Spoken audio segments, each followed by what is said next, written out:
નમસ્કાર દર્શક મિત્રો, હું છું પરમાત્મા અનિશા. તમે જોઈ રહ્યા છો લોક સામના ન્યૂઝ. તો જોઈએ આજના સમાચાર સુકાપાડાથી અમારા રિપોર્ટર રામસિંહ મોરી સાથે. ભારતના રાષ્ટ્રીય નાયક અને મહામાનવ ડોક્ટર બાબા સાહેબ આંબેડકરની 135મી જન્મજયંતિ નિમિત્તે દેશભરમાં વિવિધ કાર્યક્રમો યોજાઈ રહ્યા છે. તે જ અનુસંધાને ગીર સોમનાથ જિલ્લાના કોડીનાર ખાતે પણ સર્વ સમાજ અને વિવિધ સંસ્થાઓના સહયોગથી આ પાવન દિવસની ભાવપૂર્વક ઉજવણી કરવામાં આવી.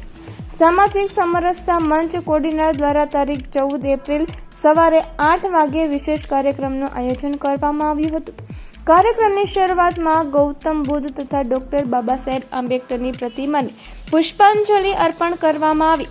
આ પ્રસંગે સર્વ સમાજના લોકો ઉત્સાહભેર જોડાયા હતા. ભાવપૂર્ણ મંત્રોચ્ચાર અને જય ભીમના ગુંજતા નાદ વચ્ચે ઉપસ્થિત લોકોએ બંધારણના શિલ્પો ડોક્ટર આંબેડકરને પુષ્પહાર અર્પણ કરી શ્રદ્ધાંજલિ પાઠવી હતી.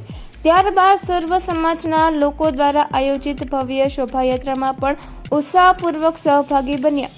આજના સમયમાં વિવિધ સામાજિક વિષમતાઓ વચ્ચે સામાજિક સમરસતા મંચ કોડીનાર દ્વારા આયોજિત આ કાર્યક્રમમાં સદભાવ, સમરસતા અને રાષ્ટ્રીય એકતાના ત્રિવેણી સંગમની ઝલક સ્પષ્ટપણે જોવા મળી રહી છે.